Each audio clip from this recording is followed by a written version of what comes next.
Check mic, hello. What's up guys? Welcome again to another episode of Door Gym. So itutuloy na nga natin yung mga workout natin for this week. So kung naalala nyo nga, ang pinakaunang workout na ginawa natin for this week is yung nag-full body tayo. Then kahapon naman is nag-cardio tayo. So nag-10K run nga din tayo. So ngayon, ang gagawin naman natin is mag-upper body workout naman tayo. And syempre, huwag kayong mag-alala. Ilalagay ko pa rin dyan yung mga workout na gagawin natin. So first workout nga na ginawa natin is nag-flat dumbbell bench press tayo. At ginawa nga natin yan for 10 reps and 4 sets. Next workout naman na ginawa natin is nag-barbell rows naman tayo. So same pa rin ginawa natin yan for 10 reps and 4 sets. So yung unang dalawang workout natin na pushing and pulling na motion, ginawa natin siya ng tig for 4 sets. Next workout naman na ginawa natin is nag-barbell press naman tayo. So ginawa nga natin yan for 10 reps and 3 sets. After nating mag-barbell press, nag-pull ups nga din tayo dyan.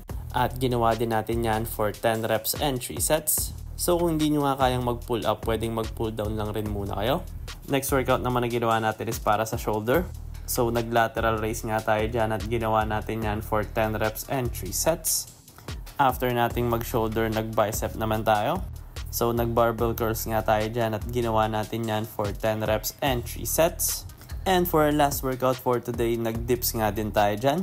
At ginawa natin yan for 10 reps and 3 sets. So solid nga na workout yan para sa tricep natin at para na rin sa chest natin. And dyan na nga yung mga workout natin for today. And syempre kung kailangan nyo pa rin ng mga gym equipments, check nyo lang yung TikTok shop ko or yung yellow basket sa video na to. Or kung mga workout naman, check nyo lang yung bio ko. Follow for more. Bye-bye!